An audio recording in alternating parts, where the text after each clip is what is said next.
Hi Abhishek. Yeah, Yeah, recording. started already. You interrupted me for that, right? That like recording, right? Because Yeah, Abhishek, hello. recording is started. Yeah, it is started. Okay, so yesterday we have talked about the foreign data wrapper and why we use foreign data wrapper, different concepts, do and do nots, why to use foreign data wrapper, what to use, and all those things. And today I'm not going to do the practical now, straightforward for foreign data wrapper because I have to cover one more topic and then we will combine both the practicals because in this let me first cover the topic and concept, and then after that we will do foreign data wrapper because it's a very small one. It's not going to take much time. Okay, so today I'm going to talk about uh, a very important concept called MVCC, and then we will do the practicals of foreign data wrapper because that is going to take not going to take much time. Okay, so second, just a minute. I think my, yeah, now it's fine. So as we like the core functionality of any database is like to represent the data, right? So normally, first of all, let's start like this: MVCC. So what is the full form of MVCC? Anyone knows what is the full form? What is Multi-version con concurrency control.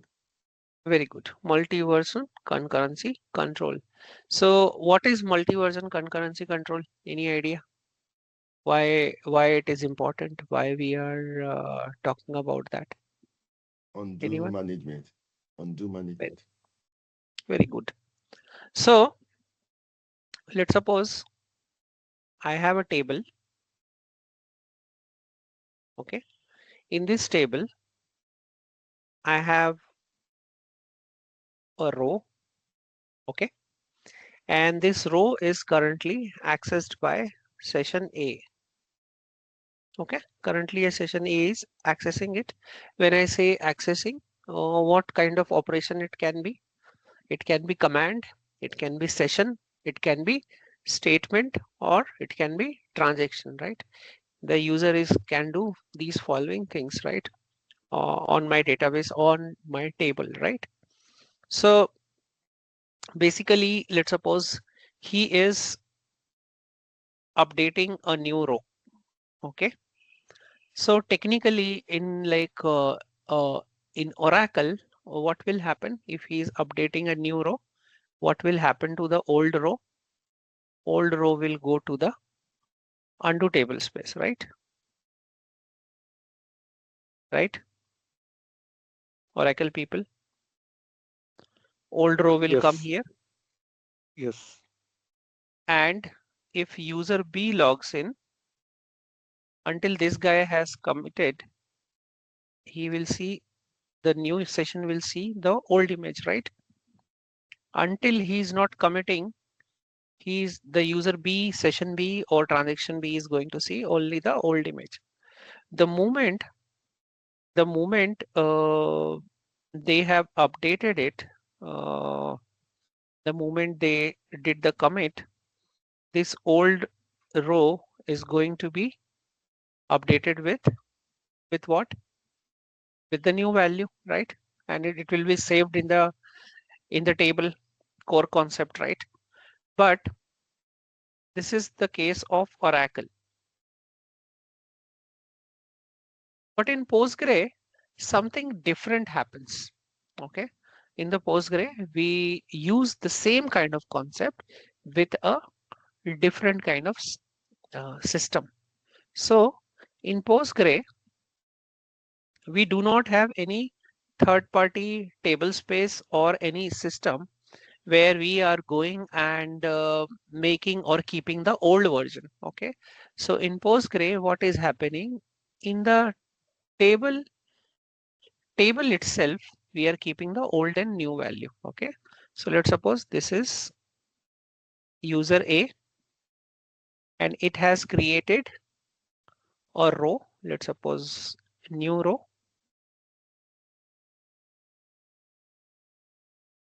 New row. This will be version 2 for now, and old row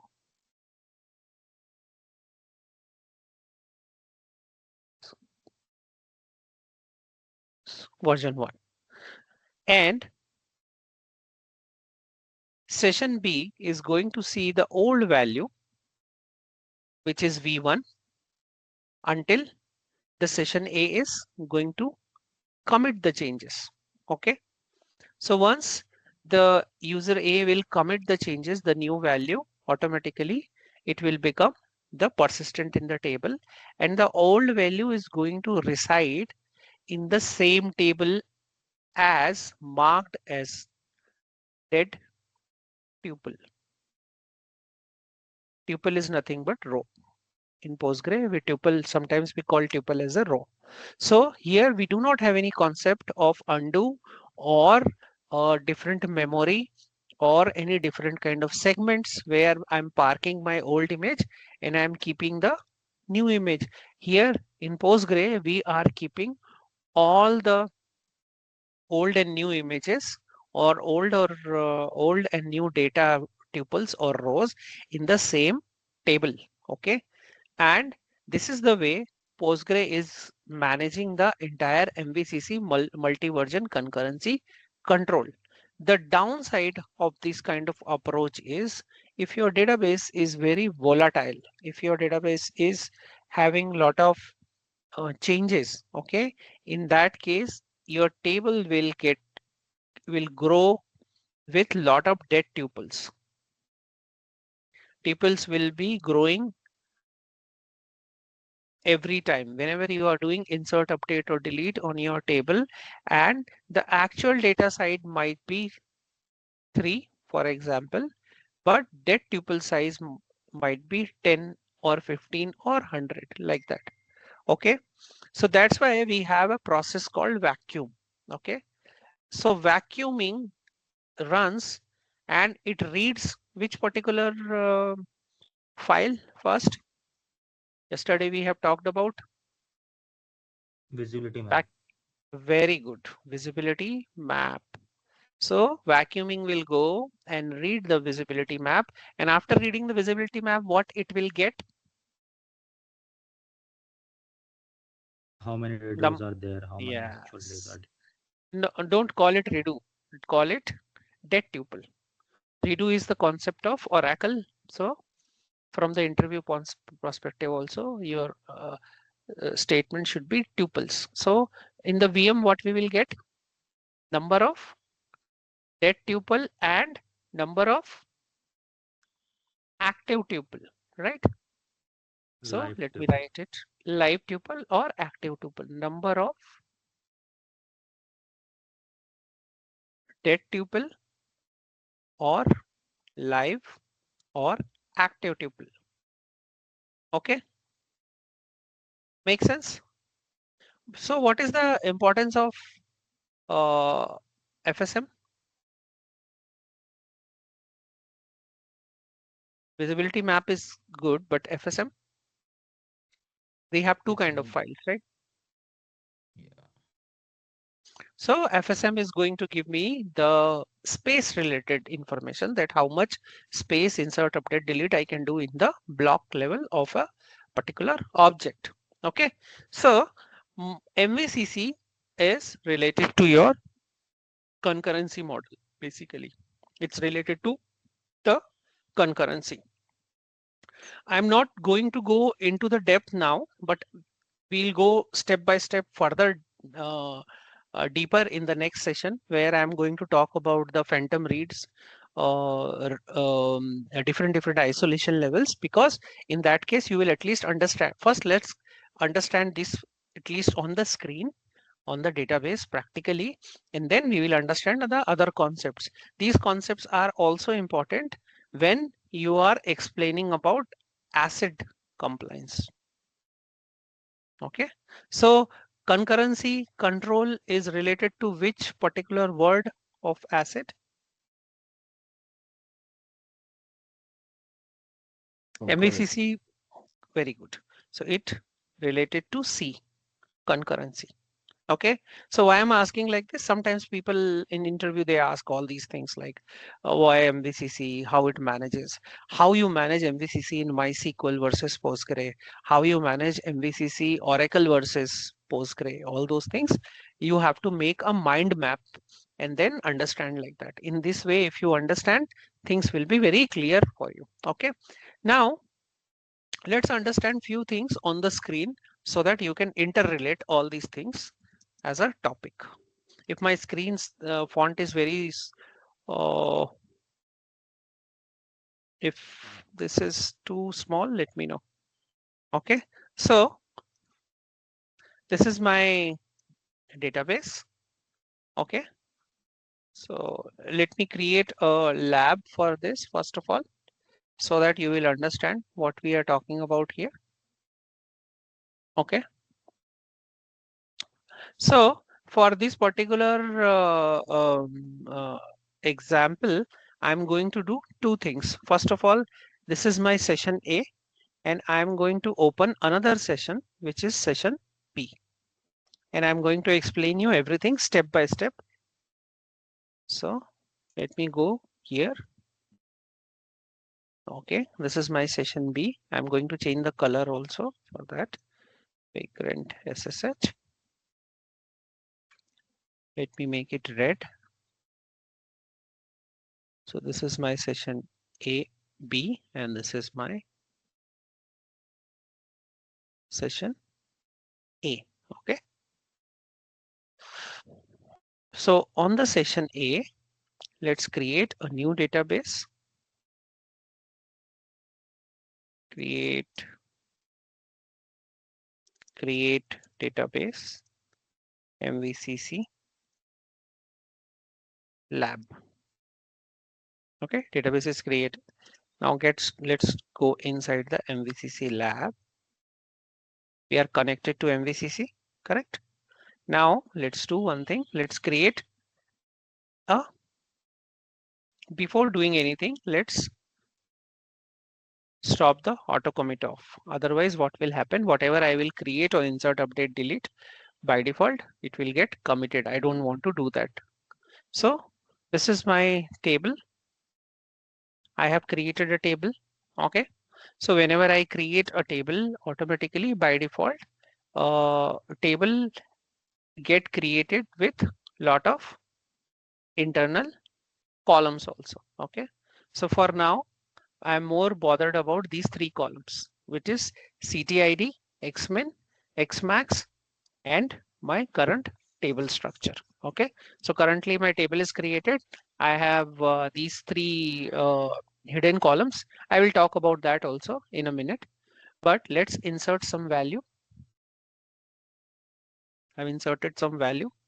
Let's do it again. So I have 3 records updated. Okay. Now let me go to my session 2.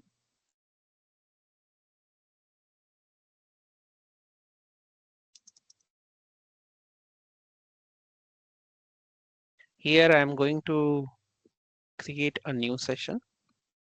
What is my database name? MVCC lab, right?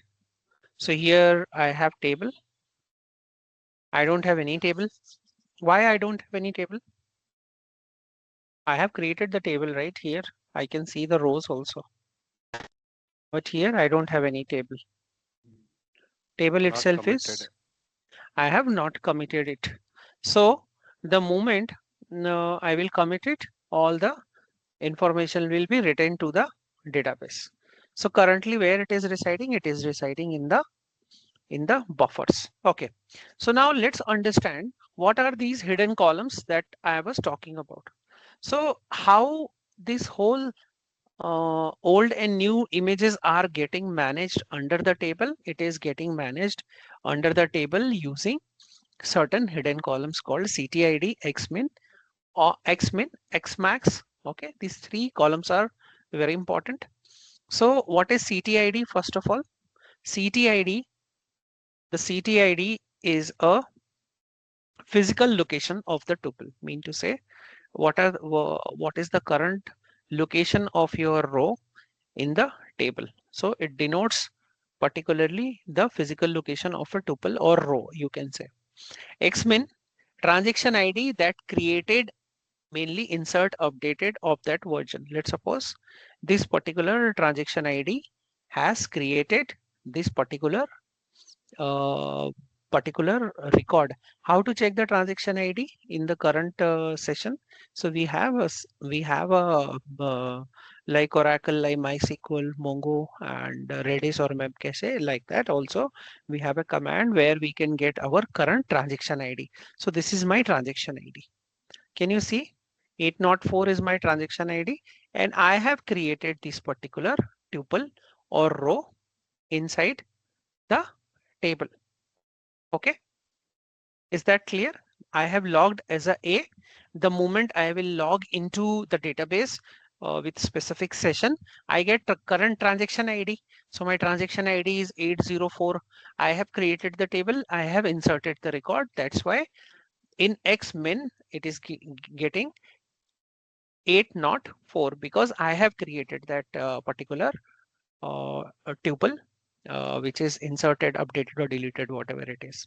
Okay, and what is the other column? Xmax. Xmax is a very important column. Using this column, Postgre decides whether this particular tuple is deleted, updated, and what is the status of that particular tuple. If it is still alive, 0 means it's alive. If it is less than 0 or any other number less than 0 mainly, then it means this particular tuple is marked as a dead tuple. Okay. Currently, we do not have any inbuilt functionality to see the dead or active tuple apart from counting the number from pg underscore stats underscore table. But we have a extension called, which extension? Yesterday we have talked about that also. Which extension is there, which we can, using that we can internally see what is there inside the table, dead tuples. PG inspect. PG inspect, very good. So PG inspect, using PG inspect, I can go and even I can see how many records are marked as a live, dead, or active. Okay, like that also we can do it. So now currently my this is my session. My session has created all these things. Still session B is not able to see. The moment I will do commit, I have committed the change. The moment I will do from the session B, I can see the data, mean to say table, and I can also see the transaction. Sorry, I can also see the table data also. Fine, right? Till here, everything is clear, step by step in the mind. What happened? User A, user B, all these things are done. Now, let's see practically how Postgre is going to handle the dead tuple. Okay, what is going to happen when I will delete the delete or insert or update the data? What will happen? Okay, let's do that also. Another thing, I have in this session A, I have provided the commit. So what is the impact of commit on my transaction ID? Will my transaction ID remain same or will it change? It's same. Sir, post commit it will change. Very good. Post committed will change. Why it will change? Because my transaction got changed. But you might see this different kind of behavior in different database. So Postgre is basically whenever you are working with Postgre, the current transaction number get changed. Okay. In some other databases, it might be constant until unless you are doing logout. Okay. So that is the another thing. Now, what is happening now? One of my employee, he logged into this database or the application, and he want to promote or he want to, you know, do some changes on the table. Okay, so he did the changes. Let's suppose I have updated role equal to trainee where salary is 1,700. I don't think this is remaining. Update set role trainee 115. No, this is not the correct record. 1 minute. Let me check my script.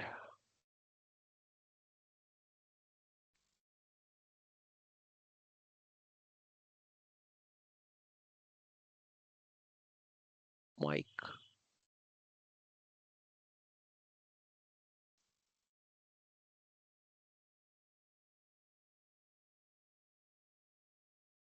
Okay, let me correct that. I think they have not updated it properly.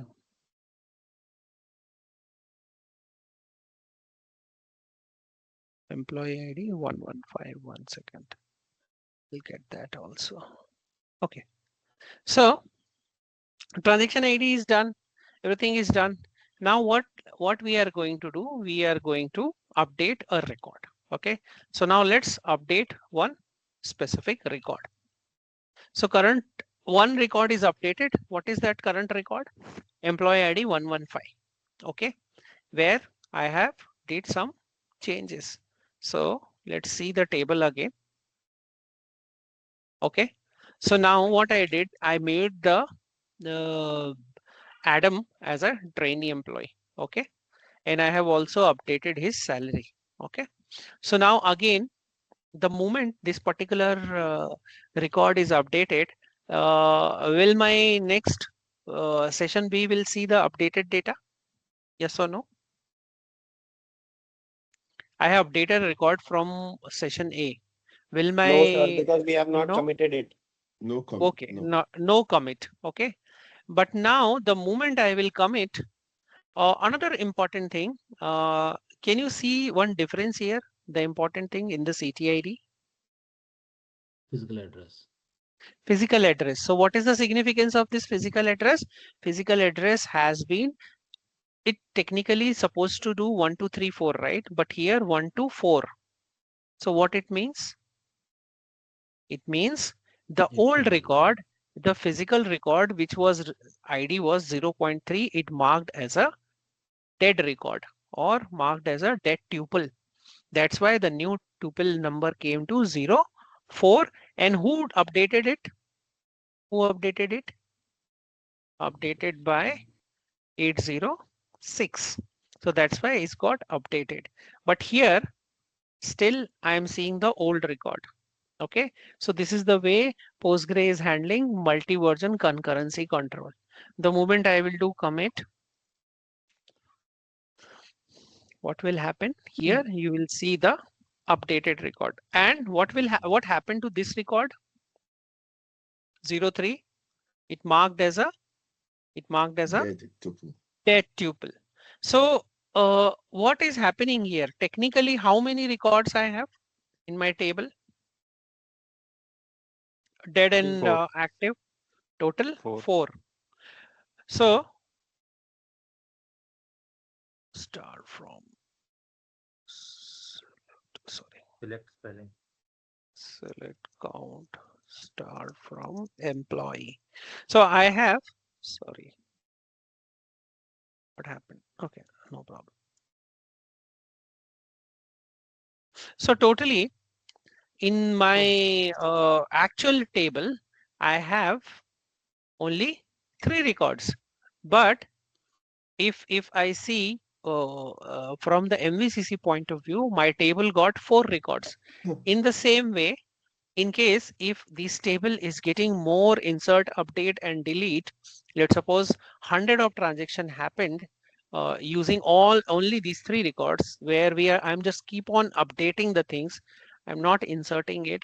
I might get 100 of records, but the actual record count is only 3.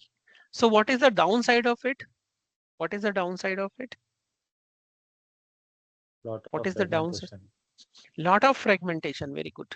So even my table is having only 3 active records physically, which can be seen by people, but in other way it is still keeping the another 100 records unnecessarily inside the table. So to remove these 100 records, what we have to do technically? Technically, if I want to reclaim the space, or I want to reduce the space, what I have to do? I have to remove these 100 records, right? So what I have to do? I have to run vacuuming process. Okay. Side by side, in case if you want to go further, in my documentation yesterday also I have given about uh, the name of the extension, which you can go and find all the dead tuples and everything. You can run and you can get that also, like how many tables have dead tuples, how many tables have active tuples, all those things. Using that particular extension, you can understand that, you can get the detail. But in the Postgre level, we can also get the dead and active tuple records from a specific view called pg underscore stats underscore table. So let me show you that also.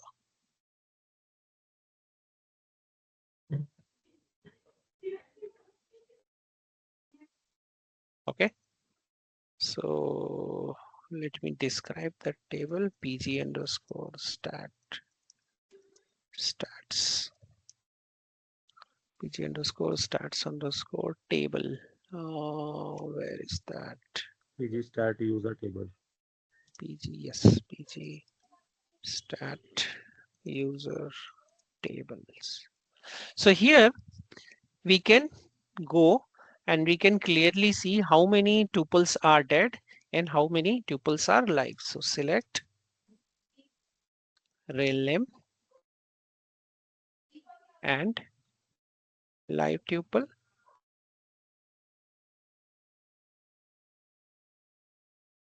Abhishek, you can give the select star from, then we can format that one. We can see all the information at a time. Yes, if we And do that is X also one also, thing. Yeah, that's better. like this also we can see. Yeah, So here the top. see here, active record is 3 and dead record is 1. So in case if you want to set a monitoring system, and let's suppose if your database is not in auto vacuuming mode, normally Postgre have a system called auto vacuum also. So let's suppose if your auto vacuuming is not enabled and due to some XYZ reason, and you want to monitor that in the table how many dead tuples are there, how many active tuples are there, like that, you can use these kind of views also. So what this called? This is called a catalog table, right? So using different catalog tables, we can identify all these dead tuples and active tuples detail, and it will also give you the last vacuuming detail. Okay, whether it was recently vacuumed or not, all those things. So basically, in this way, Postgre is going to use the MVCC inside the table itself.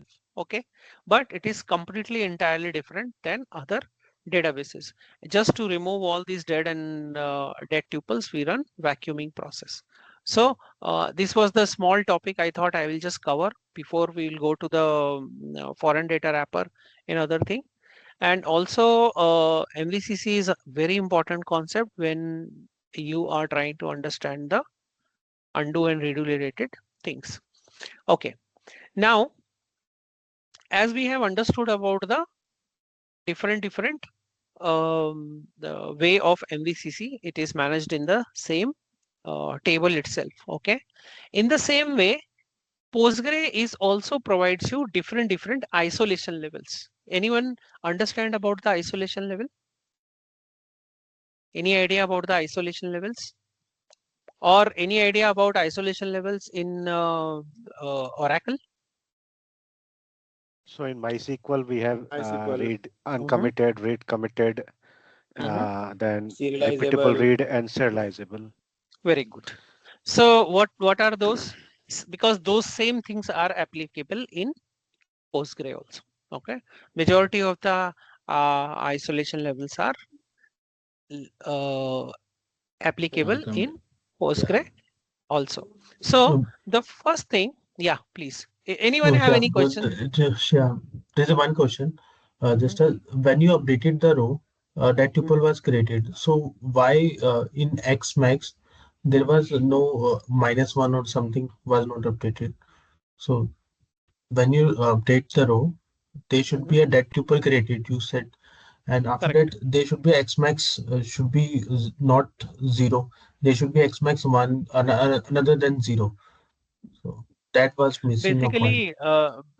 Basically, Postgre is not showing you the dead tuple directly on the table itself. So Okay. for that, you have to install the extension, and then only you can see that. It will only show you the active tuples, or by default, you can go to the pg underscore stats underscore user underscore table, then only it shows. But theoretically, when I will install the pg inspect, if I inspect it, I will found that 0 underscore 0 comma 3 will be marked as a xmax as a less than 0, just to distinguish as a dead record. But here, by default, without installing any extension, it is not going to show me that. But it has been marked under the name And of this table. and you said there's a live tuple, there's a Mhm. dead tuple, and three. What are the modes of No, rows? If basically, you, sometimes in yeah, interview or sometimes people also call it live tuple or active tuple, and there's a dead tuple. okay, So live and active two is same. two two one, na? Two one, na? Correct. Okay, 2 1. live. ठीक. That's it. So, Okay. Yeah. I mean, already committed data, that is we can say as a active, and Active or whatever live? we have DML operation, that is we said inactive or Dead. dead. Dead one. Correct. Yeah. So there are different isolation levels. Okay, let's not, we will not going to do the practical or something, but I will give you the steps and everything because I want to save time in because that is important but not that important only from the interview point of view, or if you are writing any specific transaction system or something. So first of all, the first one is let me take the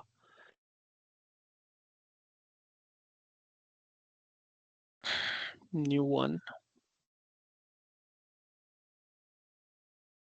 So the first isolation level is, first of all, let's say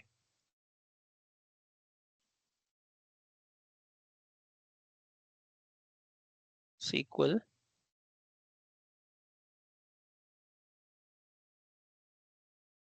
isolation levels. Okay, so in the isolation level, the first isolation level that we should understand or at least theoretically understand is read uncommitted. Okay, read uncommitted. First of all, how we do the isolation level in the MySQL, on which level?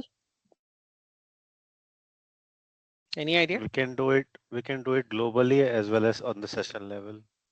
Okay, globally and the session level. Session. So in the in the Postgre also, Postgre, first of all, let's not talk about this directly.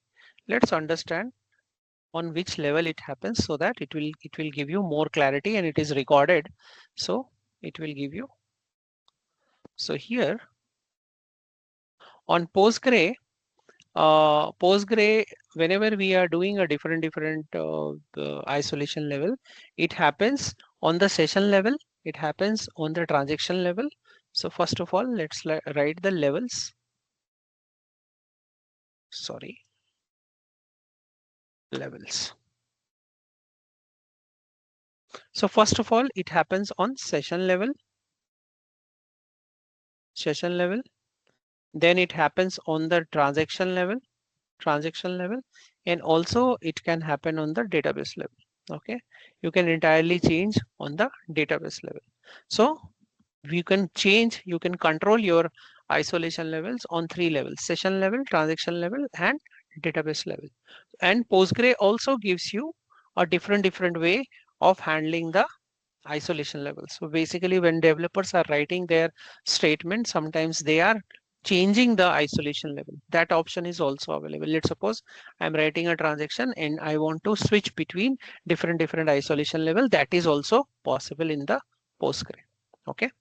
So now what kind of isolation levels I have? Let's talk about that first. The first one we have read uncommitted. Read uncommitted one. So as its name suggests, read uncommitted. What does it mean? It means it allows you to read the dirty reads. Basically, dirty reads are nothing but, what are the dirty reads?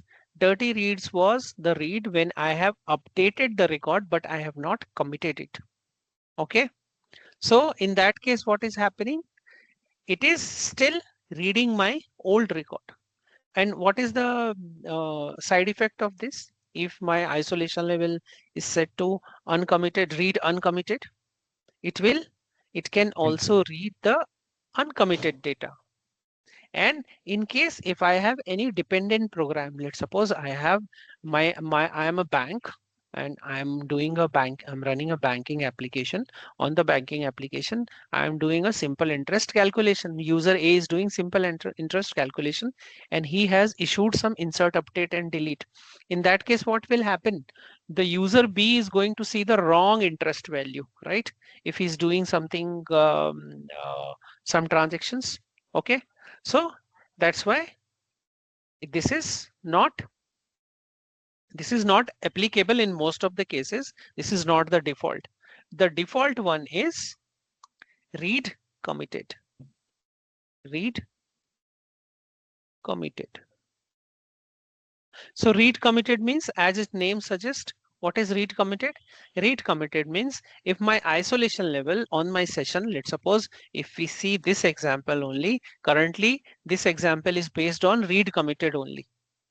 Because I have committed the data, then only user B is able to see the current state of my table. So read committed is the default one.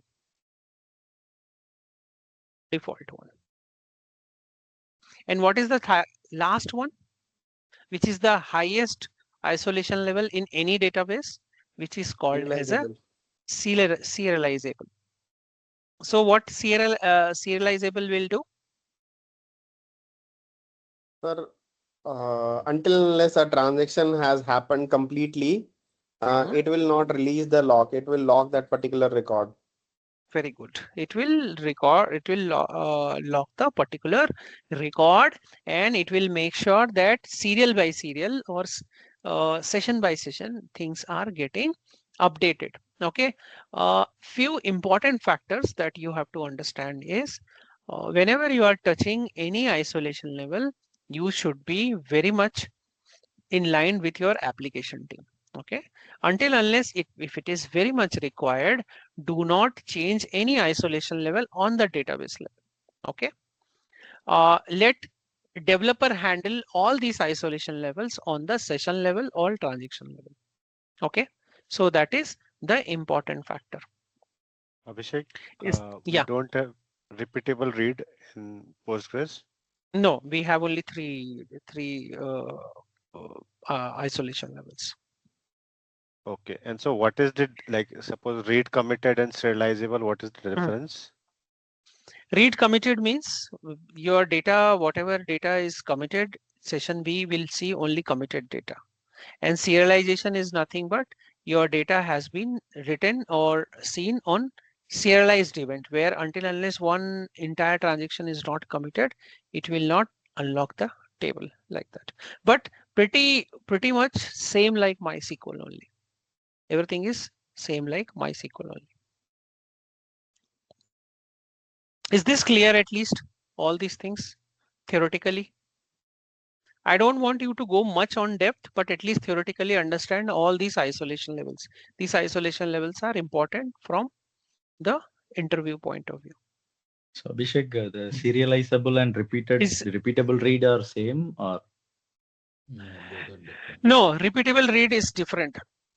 Repeatable read is nothing but it provides you the previous snapshot of the dirty change or the changes, and whenever you are doing read again, as its name mentioned, repeatable read.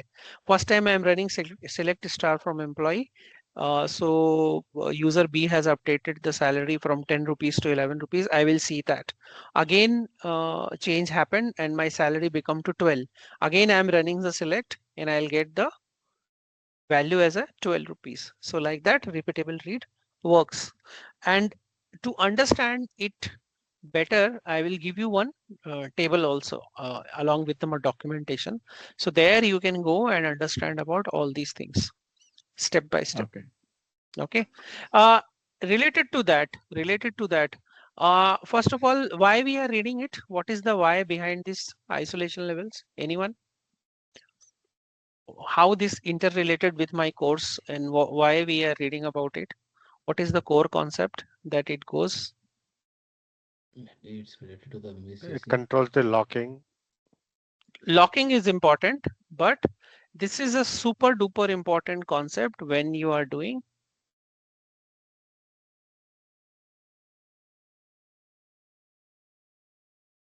System. what is this? System designing. Why system designing is very important when we are talking about all these things. The important factor is what I am planning to do. If I am designing a banking software, I am designing a video game, I am designing a payment gateway, I am designing a chatbot or chatting system. So these things are very important. If you don't understand all these things, when you are designing these kind of softwares, you might do mistakes. Okay. So on a Let's suppose, hierarchy, yeah, on a hierarchy, repeatable read is less isolated than serializable. Is that correct? correct. Second thing, from the system design point of view, which isolation level, let's suppose I am doing a banking system, which isolation level is going to be very appropriate? Serializable. Serializable. No, serializable is there, but read committed. Very Read. good. Yes, sir. Okay, if I'm making a chatbot, chatting system, and my database is Postgre, which one is good? Read and committed. Read and committed. Very good. That's what some people they think like serializable will work or uncommitted. No, everywhere the default is better. Second thing, always try to understand how these isolation levels are handled. So you will see majority of the time the isolation levels are handled on the transaction level or in the session level. Okay, so that is another thing. When developers are writing the code, they handle it on the these things. Is this clear at least? These two concepts, MVCC and different isolation levels, at least Sir, base. I have a question, sir. What is Mhm. the purpose of read uncommitted? Because read Hmm. committed is this is good. Hmm. So why do we need read uncommitted? Read uncommitted is very you can say a kind of environment where you are not bothered about the correct information itself, but you need the status, some kind of status. Let's suppose you are developing a system where continuously things are changing and you want to see the current value of the, let's suppose you are developing a system where you are not bothered about the information or something, but you need continuous information. Whatever changes are happening here. Let's suppose you are building a time series kind of environment where these changes are happening continuously on the table and you want to capture it on other side. So it will not bother whether it is committed or not, but it will keep on sending the status to the right hand side or a different systems. but rarely we use it. For these kind of systems, we have a different kind of altogether a function like Kafka or CDC, but just for an example. Where you are not bothered about whether data is committed or not, you are just bothered that what data come into the table. That's all. For that kind of environment.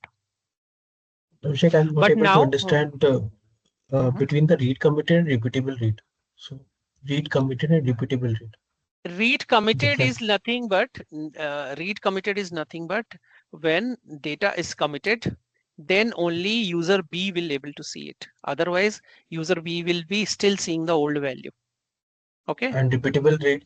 Repeatable read is the thing is where, let's suppose user A has changed a salary to 11 rupees.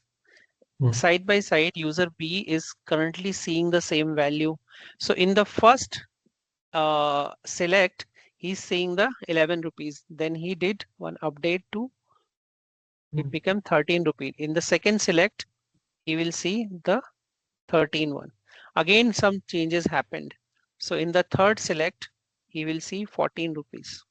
So that's why if you see the name repeatable read, mean to say repeated select, repeated snapshot of the data.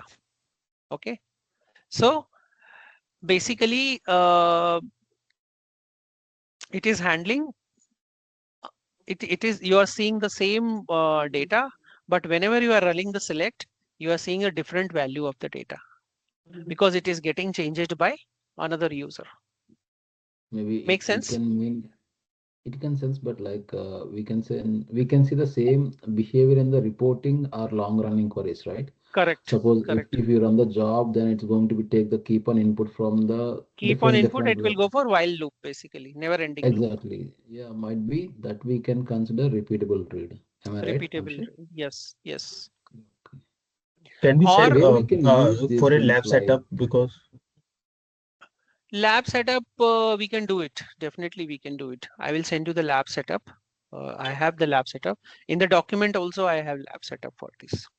So you can just run it and you will see it like one by one. If you change your isolation level on the session, you will see that it is behaving differently. Again, you will change the isolation level like that. You can do that. So basically, when you are running your session, let's suppose this is my session, I will simply say begin isolation level equal repeatable read like that.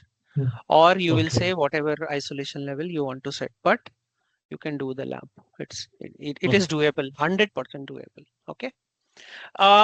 Another important concept before I forget about it. Yeah, please tell me. Someone was telling something. Just wanted to ask, any default session level reads is there without in specifying it? If you are not specifying anything, read committed is the default one in Postgre. Okay, one very important thing. Okay, one very important thing. Another reason when I was talking about all these things, I can easily skip it. The very important thing when you are doing from the system designing point of view, which is load balancing, connection pooling, and choosing the connection pooling system.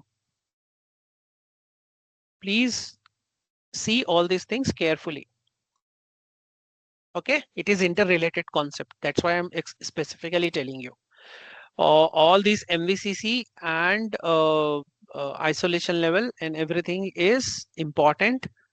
Sorry, not MVCC. The isolation levels are important when you are choosing your load balancer connection pooling. Okay, because that is also one of the important factor which we will cover in PG pool and PG bouncer session.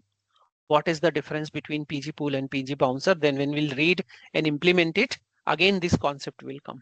Okay, so when you are reading it, just for your mind map purpose, it is interrelated concept with connection pooling and load balancing also.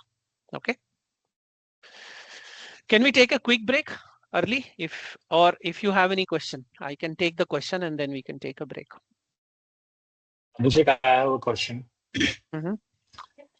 So regarding isolation level, Mhm. so in most of the application we are saying read committed. Okay. Hmm, hmm. So other where we are using other isolation level as a part of application, we can recommend like for this application we can go with this because lot of Hmm. application we are using the default one. Hmm, hmm, hmm. So So basically, when RDBMS were getting designed, when the modern system was not there, so you have seen the desktop applications, right? Very old desktop mhm. applications like Yeah, stock broking things and all.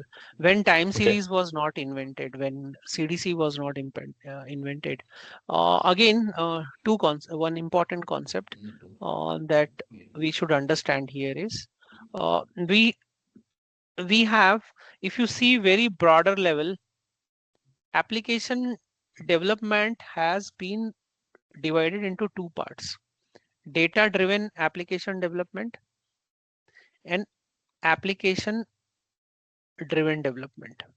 Okay, now you will say, what is this application driven and data driven application? So in the initial days, let's suppose I want to carry any business logic, I used to carry under the database. Let's suppose simple interest.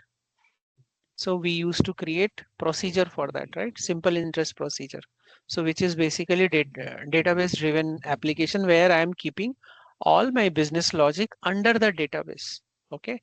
For those kind of era or the older days, we all these isolation levels and all used to be set and we used to take the advantage of all those things. But now modern applications are not much data driven. They are not basically taking the logic from the databases. Nowadays, database is just a plain containers which is holding the data. Okay. Now majority of the things are happening on the application level. Okay. So let's suppose time series. Previously, we were using the time series database in the database itself. Okay. So what was the disadvantage of that? The disadvantage was I have bought the share today, sold it by 3 p.m., but my total account reconciliation used to happen in 2 days or 4 days. Anyone remember those days? 1990, 2004, 2006. You remember? But nowadays reconciliation happens in 24 to 48 hours. Why? Because we have application driven systems where we are not based on doing reconciliation or something on the database level. Application itself have lot of functionality, or application have lot of ways where I'm not waiting for database to give me the data. I will do it on the application level itself. Lot of things. So for older application, for older systems, isolation levels can be changed and can be used, but now everything is handled on the application level. So that's why these isolation levels are not having any sense now. Okay. For example, let's suppose I'm doing a lot of data manipulation and data insert update and all those things, right? In the current, in the older system. Now what is happening? Majority of the things I'm getting redistributed into multiple databases. This is monolithic architecture and this is microservice architecture where I'm not depending on the single database. I have multiple databases available. Previously, I was just taking the Oracle for my RDBMS because Oracle is the best database. Now what I do, I take for best column read, I select Postgre. For best, the lightweight database, I use MySQL. For best NoSQL database, I use Mongo. And I'm just creating a virtual layer on top of these databases. And my application is choosing the data based on my need, right? But previously, this was not the case. I was completely depending on one database. But now I have a systems where I can fetch the data from all these three databases simultaneously. This data fetching called virtual databases, virtual database layer, correct? So what is the tool which is available on the virtual databases? I will give you that also because that is important. Are you getting my answer? My answer is little different, but are you understanding all these things? Yeah, yeah. You mean to say Kubernetes? No, I'm not meaning the Kubernetes. I am trying to explain you. Microservices nowadays, microservices are running on Kubernetes stuff on like that. Like that, but your question was why everything is default nowadays, why we are not Yeah. using the different So isolation level. So I'm so telling you, isolation level is not managed by database nowadays. Your applications are not entirely database driven, or your logic is not residing in the database in the forms of procedure, function, trigger and all. It is getting managed by mainly on application level. Database is okay, becoming so plain containers actually. okay, so I have a question here. Mhm. So you are saying now, so modern DBA should understand application logic also. You mean to say? 100%. 100%. If you want to uh, uh, let me answer it very brutally or very straightforward. If you don't want to become, if you don't want to, if you just want yourself to be in core DBA circle, then don't understand it. But the moment you become core DBA, your future salary update, your future growth is not going to be that much. But the moment you start understanding the applications, I think you can grow more in your career, as well as you can target for the better opportunities. Because how long you are going to work as a core DBA? The more you understand about the application, the more you can provide the solutions, right? Because end of the story, you Agree. should understand what application is looking for. And trust me, one thing which very rarely IT people are understanding, which I understood after 22 years, is technology never runs business. It's other way. Business runs technology. Everyone agrees to this? I have super duper fast car, efficient car, everything is that. But if that car is running 1 kilometer in 1 liter, then I don't think it is going to be best car for me, right? So try to always go from the business point of view, then only you will grow. And try to fix the problem. The more you fix the problem, even though you are the best DBA, you are MCP, you are Oracle ACE, you are Postgres certified, you are AWS certified, you are everything. But end of the story, if I'm telling you, boss, can you develop a CDC between Postgre and MySQL? I want my data to, every second, I want my data to be populated on MySQL from Postgre. Provide me a solution. If you are not able to provide, then there's no sense of your knowledge. Simple answer. Management sees from this point of view. Simple. Make sense? Yes. Yeah, Abhishek, nowadays a new term coming with the DBA SRE, Site Reliability Engineer. That is very good for DBA perspective, and we have to I work on think, the. yes, I think SRE, DBRE, and vector database, MLOps DBA. You should concentrate on MLOps DBA. MLOps. 101% MLOps Yes, DBA. yeah, future is that. One day, I think Vikas was asking about PG Vector, and I said it will make you rich, right? Vikas, you remember that Yes. statement? Yes. So And again, for I my repeat my statement. MLOps will make you rich. But Mhm. again, people will take my word in a different way. They will just read the MLOps. No. MLOps, when you are reading, go with three things very important. SRE and DB, DevOps Hmm. and Cloud Ops. Then Cloud you ops. will become a very good MLOps SRE or DBA. MLOps also have MLOps DB SRE. MLOps also have MLOps DBA. Okay. So don't get confused. Okay, we'll meet after 15 minutes. I need to drink some water. Don't hold your questions. We'll talk again. Okay, don't worry. Abhishek, please stop the recording. Yeah. And start the timer. I'm so sorry if I'm